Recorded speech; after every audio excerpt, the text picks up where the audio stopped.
পাবনায়। আরো জোরে বলেন।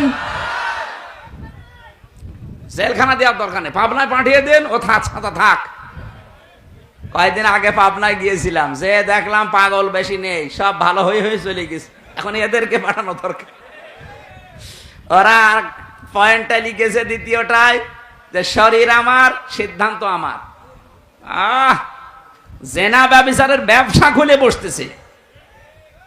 শরীর আপনার, মানে আপনার শরীরকে দিয়েছে আপনার বাবা মা দিয়েছে। আপনার শরীর, আপনার বাবা আর মার দায়িত্ব ছিল শুধু বিছানায় থাকা।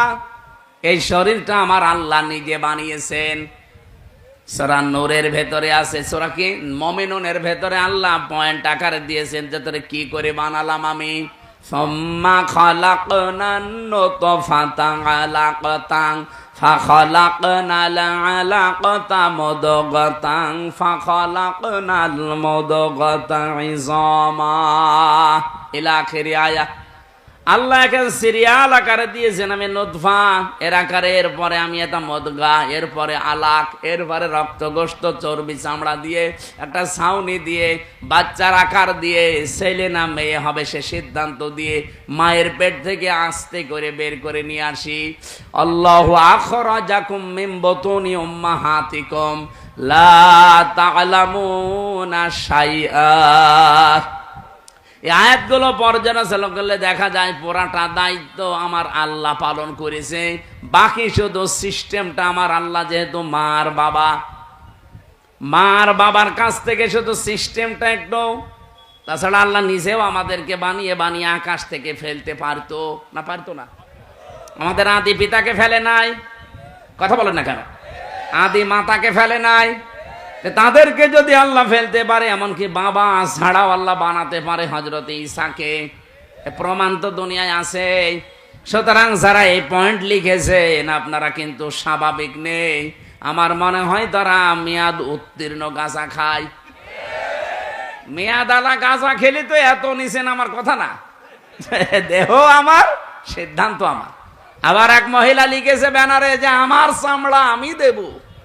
ওরে শয়তান, এগুলো কি মানুষের কাতারে পড়ে? তৃতীয় নাম্বারে পয়েন্টে ওরা লিখেছে যে যৌনকর্মী যারা, তাদেরকে শ্রমিকের মর্যাদা দেওয়া লাগবে। আমার এই পয়েন্টটা পড়ার পরে মনে হচ্ছিল, আল্লাহ যদি বাংলাদেশে কোনো ডাকাত বলে, ইউনূস সাহেব আমাদেরকেও কিন্তু মর্যাদা দেওয়া লাগবে শ্রমিকের, কারণ আমাদেরও কষ্ট কম হয় না। ডাকাতি করা কত কঠিন, গাছ কেটে কাঁধে নিয়ে রাস্তায় ফেলে গাড়ি দাঁড় করিয়ে এত বড় ছুরি সামনে নিয়ে দাঁড়ানো লাগে। এখন বলছে না কেন? আমি তো নিজে দেখেছি, কয়বার ডাকাতের হাতে পড়লাম। একবার পড়েছিলাম সাতক্ষীরায়, বিশাল এক গাছ কেটে ৮-৯ জন কাঁধে করে রাস্তার মাঝে দিয়ে গাড়ি থেমে গেল, সবার পেছনে পেছনে বড় বড় ছুরি। আমি তো কাঁচ খুলে দেওয়ার পরে দেখি মুখ বের করে কয়েকজন মুখ বাঁধা। আমার টাকা পয়সা চা, আমি আগেই বের করে বলছি নেন। বলছো হুজুর আপনার টাকাও নেব, আল্লাহ মাফ করবে। আরে শয়তান, এত কষ্ট করছে আর বলছে আপনার টাকাও নেব, আল্লাহ মাফ করবে। আপনার কষ্ট হচ্ছে না যে কত বড় গাছ, আপনার ঘাম ঝরছে কপাল দিয়ে। এখন ওরা যদি কালকে থেকে আওয়াজ তোলে যে ডাকাতি করতে কম কষ্ট না, আমাদেরও শ্রমিকের মর্যাদা দেওয়া লাগবে, এ পর্যন্ত থাকলেও কিছু বলতাম না। কিন্তু সমস্যা হয়ে দাঁড়াবে, কারণ এই শব্দটা পুরা হাদিসের বিরুদ্ধে, কোরআনের বিরুদ্ধে।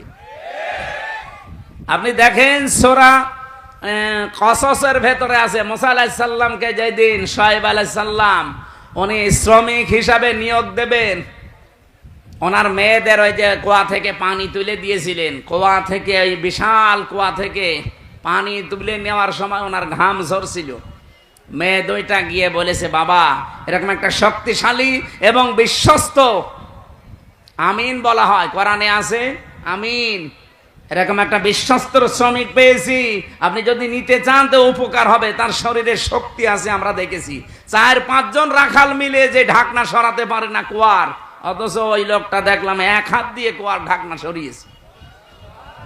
শ্রম দিলে মানুষের শরীর থেকে ঘাম ঝরে, এই ঘামের মর্যাদা এত বেশি। আল্লাহর নবী জানিয়েছেন, আল কাসিবু হাবিবুল্লাহ, যারা কাজ করে খায় নিজের হাতে, ঘাম ঝরায় শরীর থেকে, এরা আর সাধারণ মানুষ থাকে না, এরা আল্লাহর বন্ধু। আর সেইটাকে আপনি কোথায় মিলাচ্ছেন বলেন? যে আপনি সেটাকে আজকে যারা দেহ ব্যবসা করে খায়, যারা পতিতা, যারা জেনা ব্যভিচারের একেবারে বাজার খুলে বসেছে, বাংলাদেশে এখন 1 লাখ মাত্র পতিতা আছে সারা বাংলাদেশ মিলে, সরকারি জরিপ। এই মানুষগুলোকে আমরা চাই, তাদের যদি সত্যি মর্যাদা দিতে চান, ডক্টর মোহাম্মদ ইউনূস একটা আলাদা বিভাগ খোলেন, খুলে তাদেরকে পুনর্বাসনের ব্যবস্থা করেন। এক কথা বলছেন না কেন? কত ধনী মানুষের টাকা ব্যাংকে পড়ে আছে, ছাতা পড়ে যাচ্ছে, ও জানেই না কত টাকা আছে। ওই টাকাগুলোর কাছ থেকে নেন। মাত্র 1 লাখ যৌনকর্মী, এদের কর্মসংস্থান তৈরি করেন, দরকার হয় ওদের আলাদা আলাদা বিয়ের ব্যবস্থা করেন। এরপরে এই মানুষগুলোকে সেলাই মেশিন কিনে দেন, 2টা গরু কিনে দেন, 5টা ছাগল কিনে দেন। এই সমস্ত কাজ কারবারে নেই। ওনারা শ্রমিকের মর্যাদা দিতে চায়। যেই কয়জন কমিশনে আছে সবগুলো তিলক পরা আর টিপ পরা, এগুলো সব ওই স্বৈরাচারের দোসর, ওই খুনি হাসিনার দোসর। এই 15.5 বছরে সব ওদের পক্ষে কথা বলতো, এখন হঠাৎ করে সুর পাল্টিয়েছে। আপনি সুর পাল্টান আর রং পাল্টান, কোরআনের বিরুদ্ধে আপনি অবস্থান নিয়েছেন। এই জন্য আমরা বারবার বলছি, এই কমিশনের রিপোর্ট তো দূরের কথা, ও কমিশনই দেশের মানুষ মানে না। এরপরও যদি বাধ্য করেন, আগস্টের 5 তারিখ কিন্তু শেষ হয়ে যায়নি, আবার আসতেছে। এই কথা বলেন না কেন? হাজারো আল্লাহর কোরআনের 13টা আয়াত ওরা ভুল ধরেছে। ভারতে আল্লাহর কোরআনের 26টা আয়াতের বিরুদ্ধে কেস দিয়েছে, আর এখানে অলরেডি 13টা আয়াতের বিরুদ্ধে ওরা মামলা দিয়েছে। মামলায় তো এটা, কারণ এর বিরুদ্ধে অবস্থান নেওয়া। কয়দিন পরে দেখবেন বলবে এটা বাতিল করেন, এটা আর মানি না। আল্লাহর কোরআনে আছে, ইউসিকুমুল্লাহু ফি আওলাদিকুম লিযযাকারি মিসলু হাযযিল উনসায়াইন। পুরুষ যা পাবে 2 নারী তাই পাবে। এটা নদী মেয়েদের প্রতি অবিচার, বৈষম্য। এই জন্য আয়াত পাল্টাতে হবে। কত বড় ক্ষমতা আপনার! এই জন্য ভুল বিবেক বহির্ভূত কোন কাজ যদি কেউ করে ফেলেন, আল্লাহর কসম, আল্লাহ কিন্তু ভুল বিষয় চাপিয়ে দেবে। তখন এই যে দাবানল চলবে, তখন ভূমিকম্প আসবে। আমি আর বাকিটা বললাম না। এই জন্য যারা দায়িত্বে আছেন, আহ্বান করে আপনারা এখনো আপনার বিবেকটা কাজে লাগান, নয়তো ভুল বিষয় চেপে বসলে তখন সামাল দেওয়া কঠিন হয়ে যাবে। আল্লাহ আমাদেরকে বোঝার তৌফিক দিন, বলেন আমিন। সূরা তাওবার 100 নম্বর আয়াত আমরা পড়েছি। আমার আলোচনার বিষয় হচ্ছে সাহাবীদের অনুসরণ। এটাতে কত বড় গুরুত্বপূর্ণ জিনিস আমাদের জন্য। আল্লাহর নবী জানিয়েছেন, আল্লাহ আল্লাহ ফি আসহাবি লা তাত্তাখিদুহুম গরাদাম মিন বাদি ফামান আহাব্বাহুম ফাবিহুব্বি আহাব্বাহুম আমান আবগাদাহুম ফাবিবগদি আবগাদাহুম আখায়রু উম্মতি করনি সুম্মাল্লাযীনা ইয়ালুনাহুম সুম্মাল্লাযীনা ইয়ালুনাহুম ইলা আখিরি আয়াত, ইলা আখিরিল হাদিস।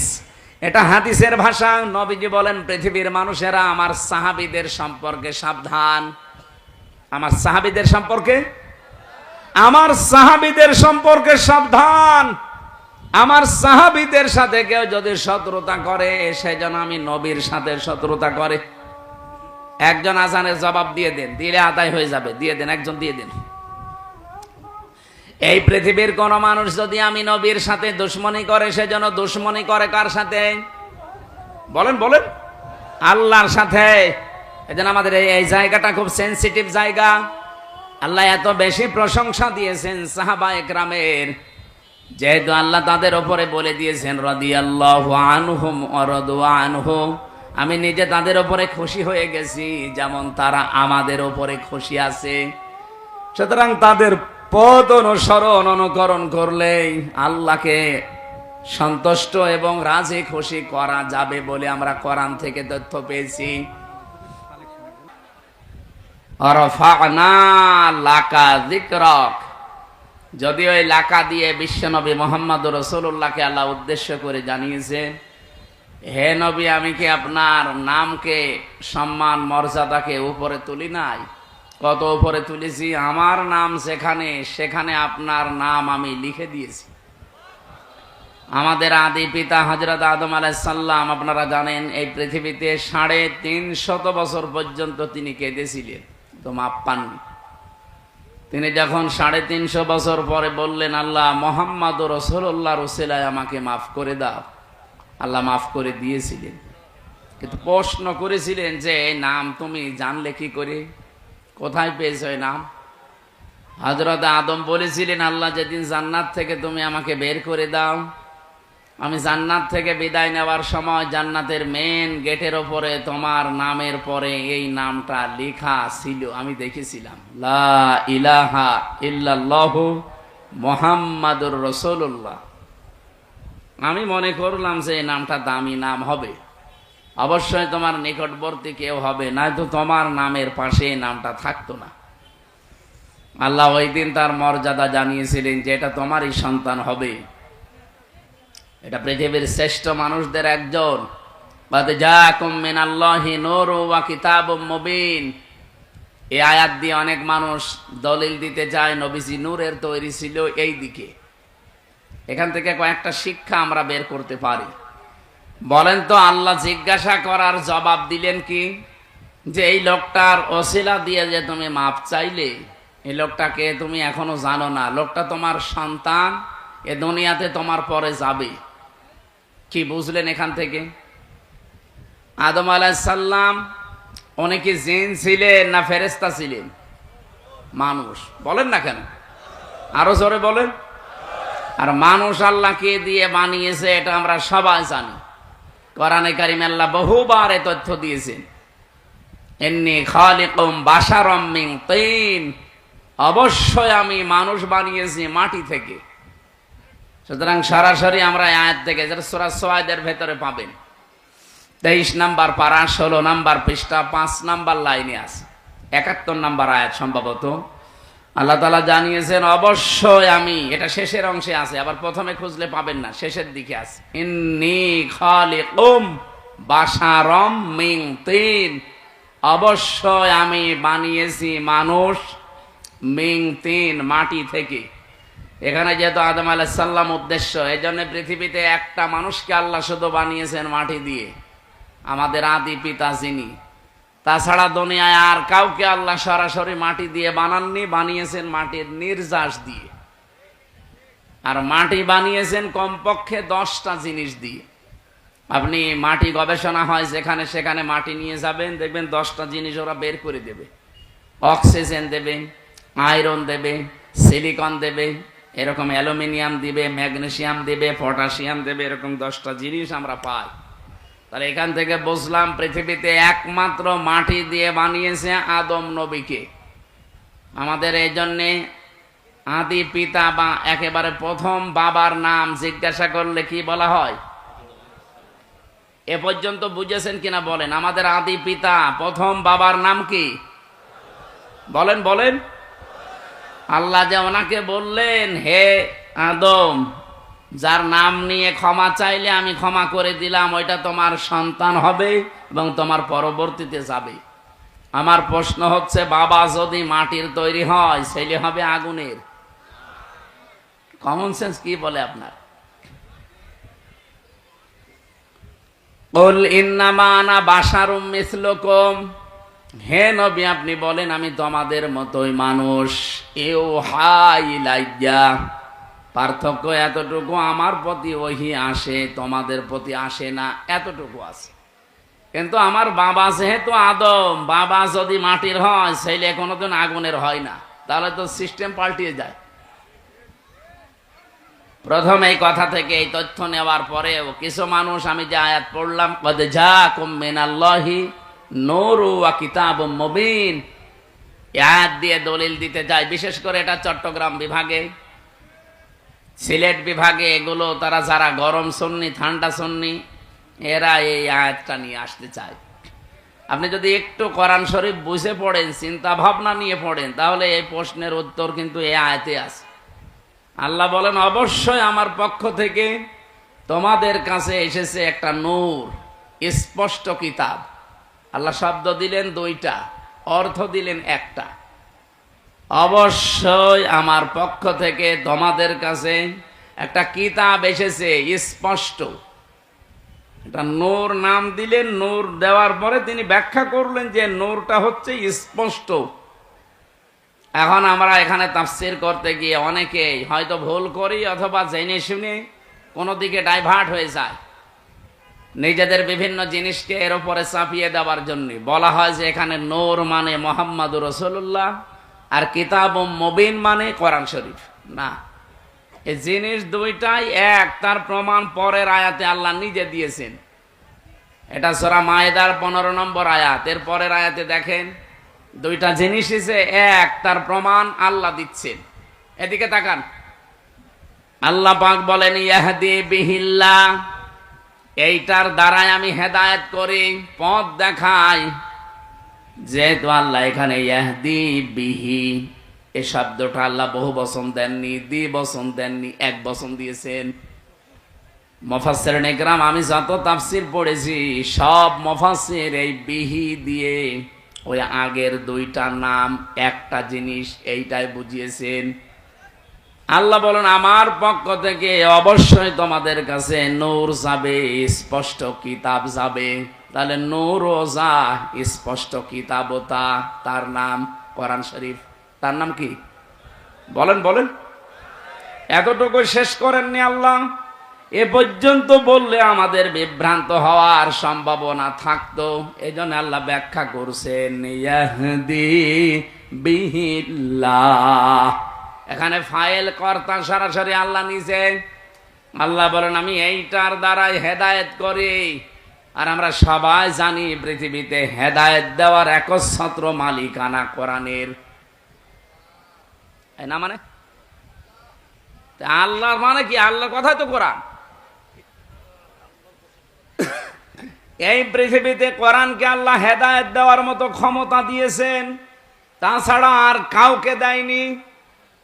এমনকি নবীজির হাতে আল্লাহ হেদায়েত ছেড়ে দেয়নি। যদি থাকতো নবী নিজের চাচাকে দিত। শুধুমাত্র হেদায়েত দেওয়ার ক্ষমতা আছে কার?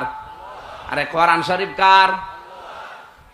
এই জন্য যালিকাল কিতাবু লা রাইবা ফিহি, এই যে কিতাবের আগে আলিফ লাম দিয়ে আল্লাহ নির্দিষ্ট করে দিয়েছেন একটাই মাত্র কিতাব দুনিয়ায় পাঠালাম যেটা মানুষকে হেদায়েত দিতে পারে। এবার আসেন আমরা মূল কথায় যাইতে চাই।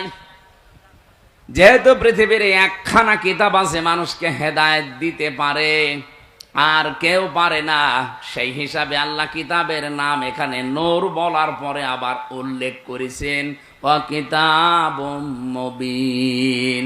ওই নূরটাই হচ্ছে স্পষ্ট কিতাব। পরা কোরআন শরীফে তাফসিরে এটা হচ্ছে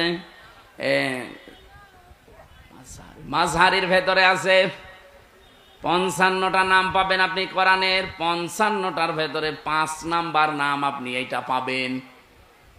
আমি 55টায় নাম পড়ে দেখেছিলাম। কোরআনের নাম হচ্ছে আল কোরআন, আল ফুরকান, আল কিতাব, আন নূর, আত তানজিল। এভাবে একটা একটা করে আপনি নাম পাবেন 55টা। যেহেতু কোরআনের নাম আমার আল্লাহ নিজে নূর দিয়েছেন, আর এই কোরআনের বরকত অথবা এই কোরআনের পরিস্থিতি আমাদের কাছে আরো স্পষ্ট করার জন্য পরবর্তী শব্দে আল্লাহ কিতাবুম মুবিন লাগিয়েছেন।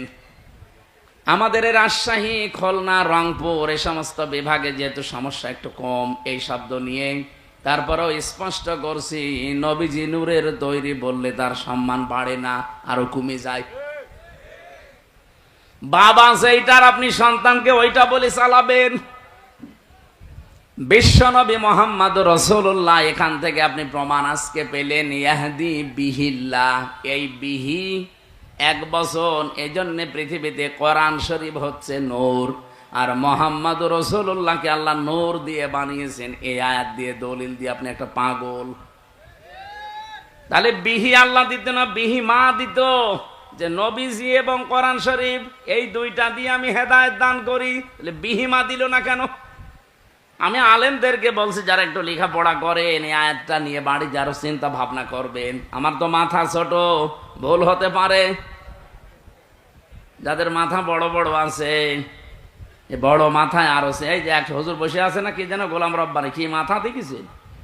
আমার মনে হয় দুই মাথা মিলে ওনার মতো হবে না।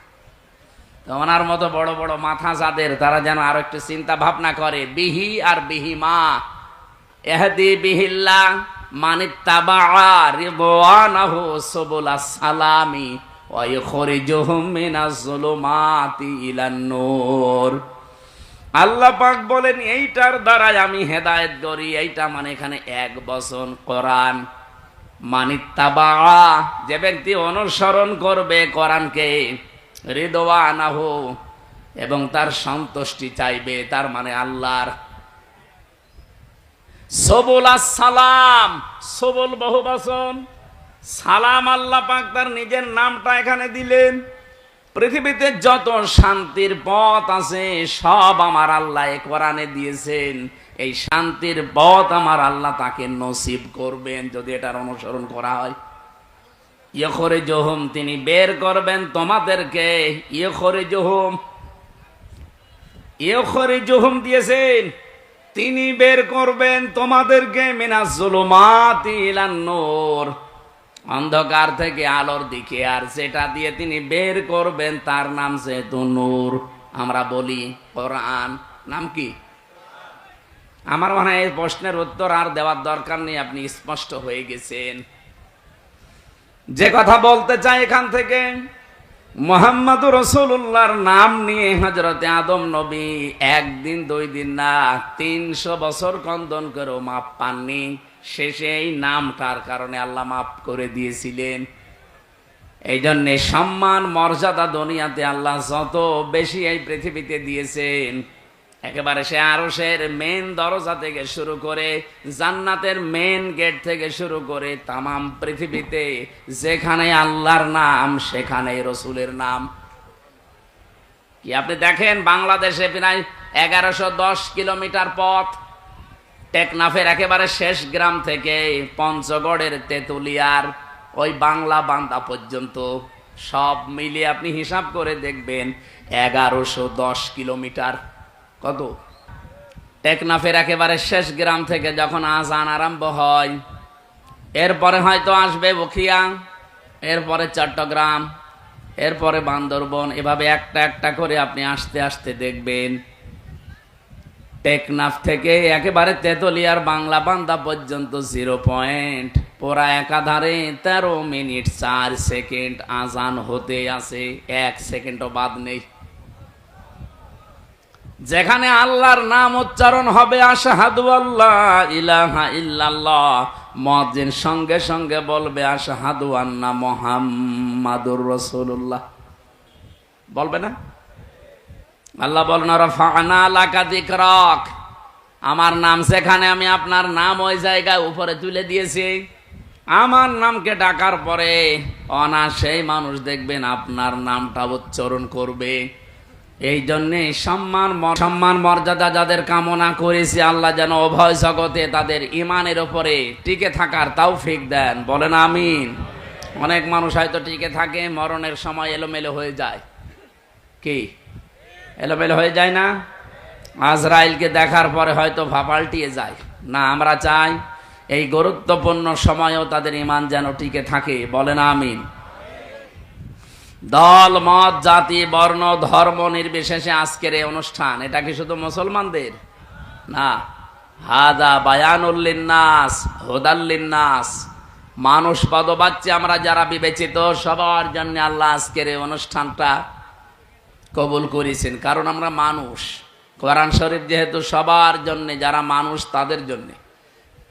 শুধু মুসলমান যারা দাবি করে কোরআন কি শুধু তাদের, অন্যান্য ধর্মে যারা আছে তারা হয়তো তাদের ধর্মীয় গ্রন্থ পুরোহিত ঠাকুর এবং তাদের ধর্মগুরু যারা, তারা ছাড়া কেউ পড়তে পারে না। কোরআন শরীফ আল্লাহ ওইভাবে দেয়নি। একটা টাইলসের জায়গা হলেই হয়ে যায় সেজদা দেওয়া, কথা বলছে না কেন? তাহলে একটা টাইলসের টাকাও যদি আপনি এখানে দেন, তাহলে জান্নাতে আপনি একটা পুরা ঘর পাবেন। এই জন্য মান বানা লিল্লাহি মাসাজিদ, আল্লাহ নবী দেয়নি মসজিদান, একটা সেজদার জায়গাকে মসজিদ বলা হয়। সুতরাং এতটুকু একটা জায়গার দাম বা এই জায়গা সংস্কার করার জন্য যতটুকু যা লাগে, আপনি যদি একটা টাইলসের দামও দেন, জান্নাতে একটা ঘরের মালিক হয়ে যাবেন ইনশাআল্লাহ। বানাল্লাহু লাহু বাইতান ফিল জান্নাহ, আল্লাহ নিজে বলেন আমি ঘর বানাবো। সমর্থ থাকলে অবশ্যই দেবেন। যে যা গিয়েছেন ভেতর থেকে বের হয়ে যান, যান। সাহাবা একরামের মর্যাদা আকাশচম্বী। তারকা দেখতে পান, তারকার চাইতে সাহাবা একরামের মর্যাদা আল্লাহর কাছে অনেক বেশি। তারা হেদায়াত প্রাপ্ত প্রত্যেকেই, আর প্রত্যেকেই জান্নাতি। আমরা বলি যে 10 জন সাহাবী আশারায়ে মুবাশশারা, কে বলেছে আপনাকে? খালি ওই 10 জনই জান্নাতি, আর বাকি যে লক্ষ লক্ষ সাহাবী এরা জান্নাত যাবে না? বলেন ওই 10 জন সাহাবীর ভেতরে খাদিজাতুল কুবরার নাম আছে? বলেন না কেন? আয়েশার নাম আছে, ফাতেমার নাম আছে, তারা জান্নাতি না? ফাতেমা জান্নাতের নেত্রী হবে, সমস্ত মহিলাদের সর্দার। হযরতে আয়েশা সিদ্দিকা রাদিয়াল্লাহু তাআলা আনহা, হযরতে কি খাদিজাতুল কুবরা, তাকে আল্লাহ নিজে জান্নাত বানিয়ে দুনিয়ায় পাঠিয়ে সুসংবাদ দিয়েছেন, এবং আল্লাহ নিজে তাকে সালাম দিয়েছেন। এই পৃথিবীতে একজনই মহিলা যে আল্লাহর সালাম পেয়েছে এবং জান্নাতে অলরেডি ঘর পেয়েছে জীবিত অবস্থায়। অথচ খাদিজা জীবনে একটা ওয়াক্ত নামাজ পড়েনি, এক ওয়াক্ত নামাজ পড়েনি, একটা রোজা রাখেনি, জীবনে একদিনের জন্য পর্দায় থাকেনি। বলেন, তার পুরা জীবন আমি পড়ে দেখেছি, জীবনে কোনোদিন তিনি পর্দায় ছিলেন না। নামাজ পড়লেন না, রোজা রাখলেন না, হজ করলেন না, যাকাতও দেননি, পর্দায়ও নেই। অথচ আল্লাহ সালাম দিয়েছে, জান্নাতে ঘর বানিয়ে পাঠিয়েছে। একটাই কারণ, কারণ উনি ইন্তেকালের পরে এই বিধানগুলো নাজিল হয়, এই জন্য উনি মানতে পারেন না। কিন্তু আল্লাহ তাকে খুশি হয়ে সালাম দিলেন কেন? জান্নাতে ঘর বানিয়ে সুসংবাদ পাঠালেন কেন? তার পুরা জীবন পড়ে দেখবেন, জীবনে 1 সেকেন্ডের জন্যও কোনোদিন স্বামীর মনে উনি দুঃখ দেননি। এরকম মহিলা তো এখন ঘরে ঘরে। এখানে একজন স্বামী হাত তুলতে পারবেন যে জীবনে কোনোদিন আমার বউ 1 সেকেন্ডের জন্য আমাকে দুঃখ দেয়নি, কষ্ট দেয়নি? বলেন তো এরকম একজন। মিথ্যা কথা বললে আপনার খবর আছে ভাই, আপনি দুঃখ পাননি নাকি বউ খুশি করার জন্য মনে করছেন যে না বলে ফেলি, বউ তো নেই? না, আমি হাসির জন্য বলি নাই ভাই, আমি হাদিস বললাম। দেখেন, এই যে হাজার হাজার স্বামী আমরা মা বোনেরা যারা এসেছেন, আমি জানি না আপনারা আছেন কিনা। আপনি চিন্তা করেন, আপনি নামাজ পড়েন, রোজা রাখেন, কালো বোরকা পরেন, নফল রোজাও রাখেন, একটা স্বামী হাত তুলতে পারলো না। আমিও পারিনি। আমি আন্দাজে মিথ্যা কথা বলবো কেন? আমি দুঃখ পেয়েছি, এই জন্য আমি পারিনি। এখানে আমার একটা স্বামীও পেলাম না। মা বোনেরা, জান্নাত যাওয়া কিন্তু কঠিন হয়ে যাবে।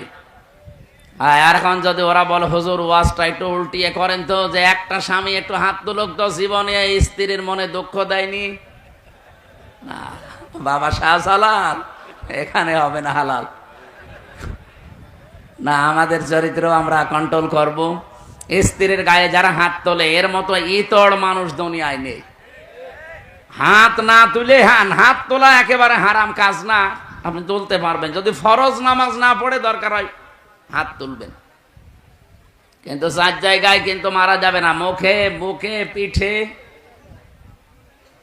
মুখে, মাথায়, মুখে, বুকে আর পিঠে, এই 4 জায়গায় স্ত্রী লোকের হাত দেওয়া জায়েজ নেই।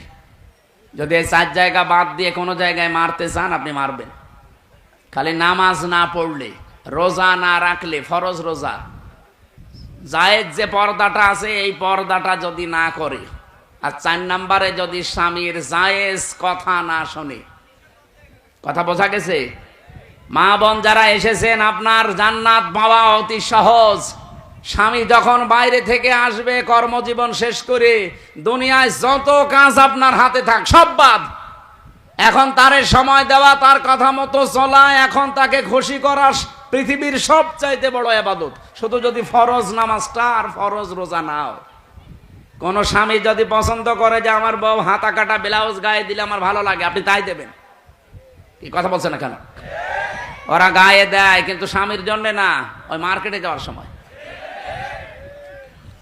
যে মহিলা এরকম উল্টাপাল্টা পোশাক পরে রাস্তাঘাটে আসে, কি স্বামীকে খুশি করার জন্য না পাবলিক? আপনি একটা দাজ্জুস, আর দাজ্জুসের জন্য জান্নাত হারাম। নামাজ পড়ে, রোজা রেখে আর কালো বোরকা পরে কি করবেন? আমরা খাদিজাতুল কুবরার মতো মহিলা চাই। কথা বলেন না কেন? বলতে ঠিক। তো মুহাম্মদ রাসূলুল্লাহর মতো পুরুষ হওয়া লাগবে না? তুমি তো যৌতুক নেওয়ার উস্তাদ, আবার খাদিজার মতো বউ চাই। আমাদেরকে হওয়া লাগবে চরিত্রবান মুহাম্মাদুর রাসূলুল্লাহর মতো, খাদিজাতুল কুবরার মতো স্ত্রী আমাদেরকে আল্লাহ মিলিয়ে দেবেন, বলেন আমিন। আমার ভাইরা, সাহাবায়ে কেরামের যেহেতু অনেক অনেক মর্যাদা, আমি সবগুলো না বলতে পারলেও একটু সিস্টেমে বলছি।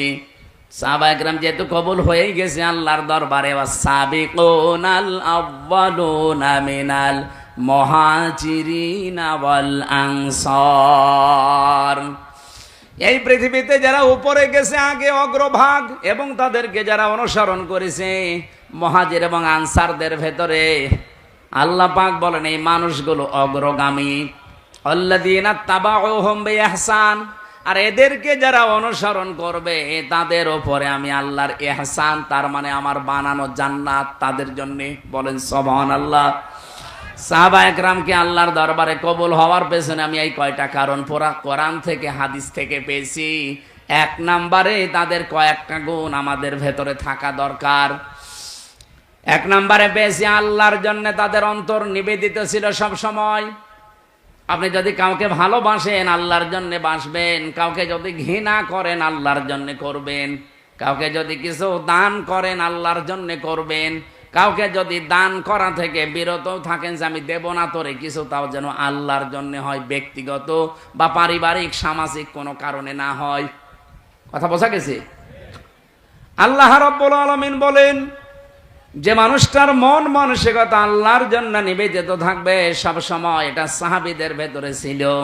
দুনিয়া একদিকে আর আমার আল্লাহর বিধান একদিকে, এই জন্য তারা আল্লাহর দরবারে খুব তাড়াতাড়ি মঞ্জুর হয়েছিলেন। দুই নম্বরে তাদের মুখে যা ছিল ওইটা তাদের মনে ছিল, মুখে বললে ওইটা মন থেকে বলতেন, লোক দেখানোর জন্য বলতেন না। তিন নম্বরে পেয়েছি তারা নিজের উপরে অন্যকে প্রাধান্য দিতেন, যদিও নিজের অনেক কিছুর দরকার আছে, প্রয়োজন আছে, এরপরেও তারা অন্যকে অগ্রাধিকার দিতেন। এই একটাই মাত্র কারণ, পুরাটা সাতটার ভেতরে এইটা। নিজের প্রয়োজন থাকার পরেও অন্য ভাইয়ের প্রয়োজনকে সামনে দেওয়া, অগ্রাধিকার দেওয়া। আল্লাহ পাক এত বেশি খুশি হতেন তাদের উপরে এই কারণে যে রাদিয়াল্লাহু আনহুম ওয়া রাদু আনহু, এই আয়াত তাদের জন্য আল্লাহ নাযিল করে দিয়েছেন। আল্লাহ এতটুকু বলে যদি আয়াতটা শেষ করে দিতেন, এই আয়াতটা আমি পড়তাম না। এর পরবর্তী কিছু সুসংবাদও দিয়েছেন, ওয়া আ'আদ্দালাহুম জান্নাত, আল্লাহ তাআলা বলেন আমি প্রস্তুত করে অলরেডি রেখে দিয়েছি এমন একটা বাগান, তাজরি মিন তাহতিহাল আনহার, না না ভুল হয়েছে, তাজরি তাহতাহাল আনহার, মিন নেই এখানে। মিন যদি থাকতো তাহলে তাহাতি হতো, যেহেতু মিন নেই এই জন্য কোরআনে একটা জায়গায় শুধু তাজরি তাহাতাহাল আনহার, এমন একটা নদী আর নহর প্রবাহমান বাগান বানিয়েছি। খালিদিনা ফিহা আবাদা, চিরকাল আমি আল্লাহ তাদেরকে ওই জায়গায় থাকতে দেব। যালিকাল ফাউজুল আযীম, এটাই জীবনের মহা সফলতা, বলেন সুবহানাল্লাহ। এই আয়াতটার ভেতরে আমি কয়েকটা তথ্য পেয়েছি। সূরা হাশরের 9 নম্বর আয়াতের ব্যাখ্যা পেয়েছি। ওয়ায়ুসিরুনা আলা আনফুসিহিম ওয়ালাউ কানা বিহিম খাসাসা, আল্লাহ পাক বলেন ওদের নিজেদের প্রয়োজন আছে, এরপরও তারা অন্যকে অগ্রাধিকার দিয়েছে।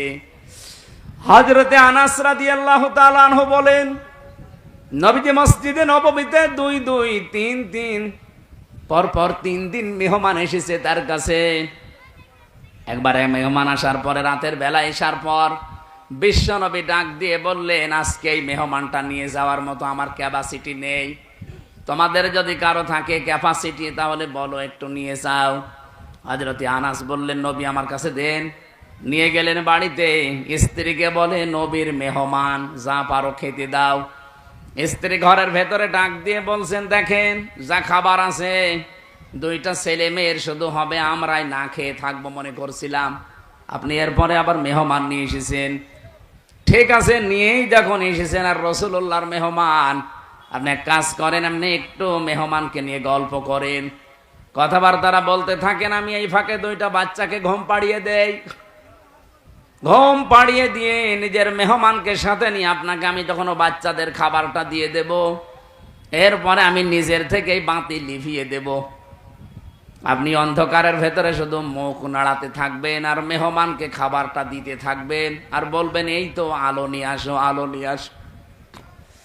কয়েকবার বলতে বলতে যখন খাবার শেষ হয়ে যাবে আপনি শুধু মুখ নাড়াতে থাকবেন আর হাত নাড়াবেন, অন্ধকারের ভেতরে যেন সে মেহমান বুঝতে পারে যে না আপনিও খাবার চালাচ্ছেন।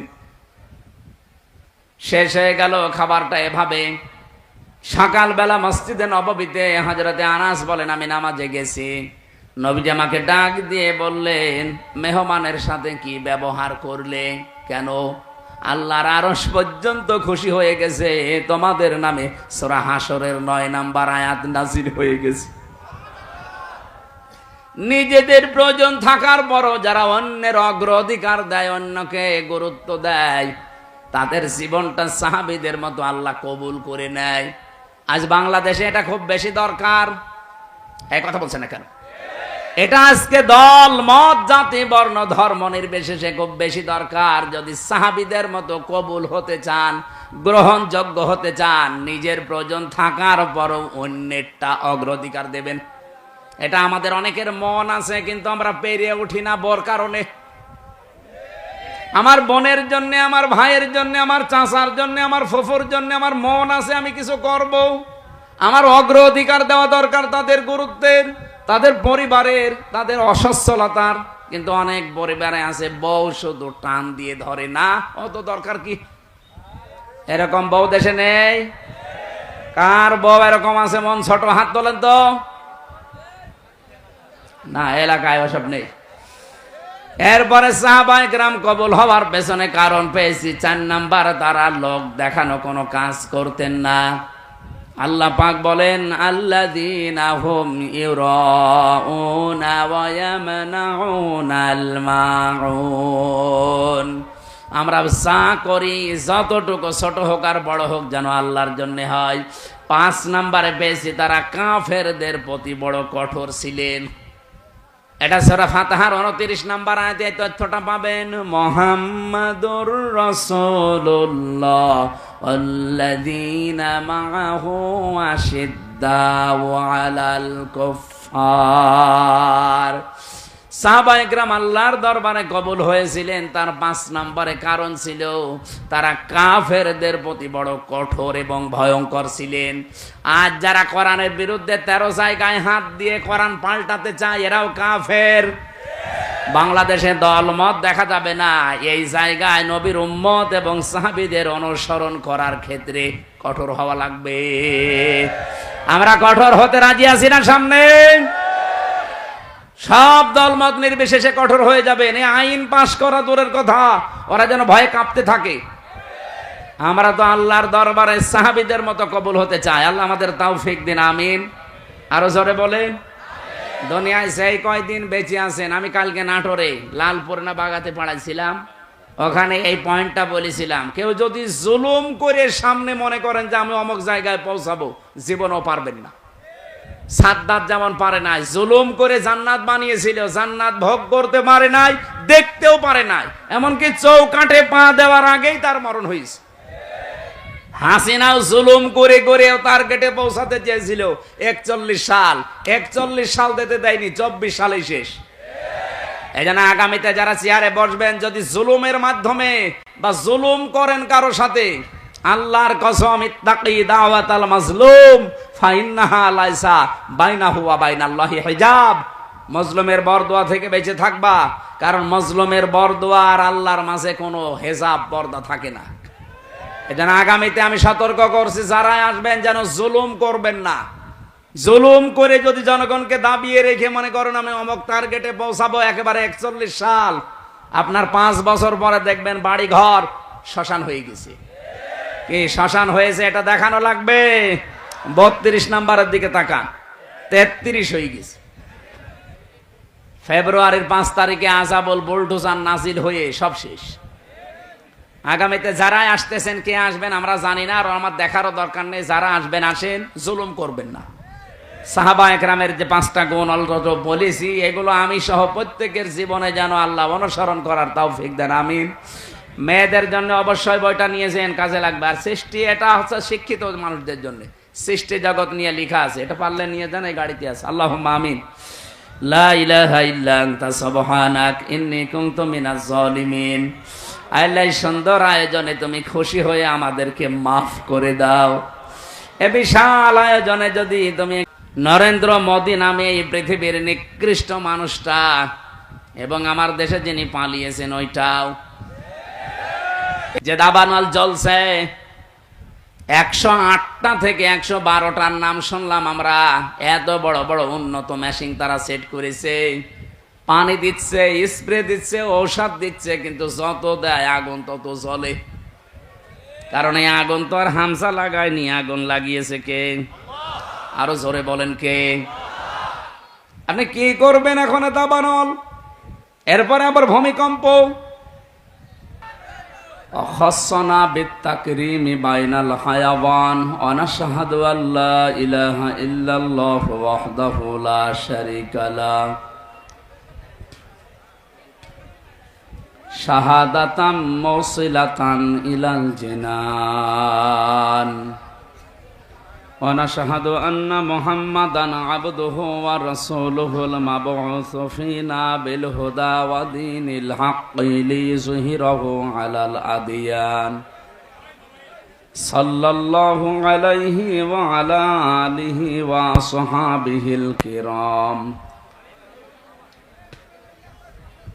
মা দামা শামসু ওয়াল কমারু বিজিরিয়ান ওয়ান নাজমু ওয়াশ শাজারু ইয়াসজুদান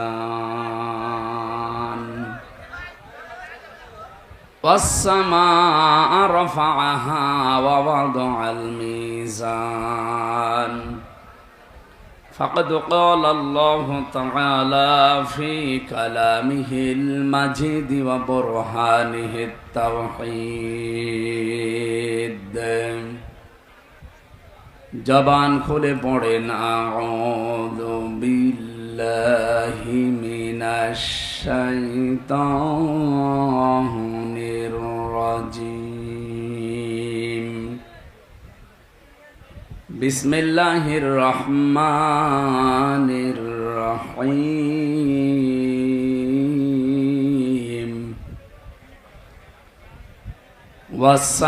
والسابقون الأولون من المهاجرين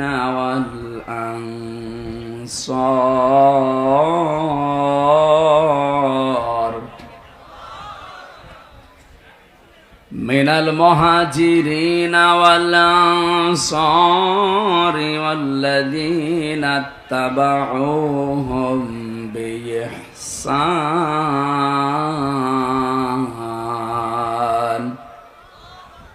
رضي الله عنهم ورضوا عنه وأعد لهم جنات تجري تحتها الأنهار وأعد لهم جنات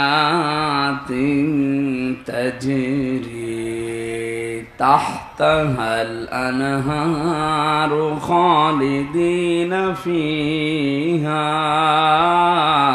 أبدا ذلك الفوز العظيم صدقت يا ربنا عن أبي هريرة رضي الله تعالى عنه قال قال النبي صلى الله عليه وسلم اتقي دعوة المظلوم فإنها ليس بينه وبين الله حجاب رواه مسلم وقال تعالى في شان حبيبي ما كان محمد أبا أحد من رجالكم ولكن رسول الله ولكن رسول الله وخاتم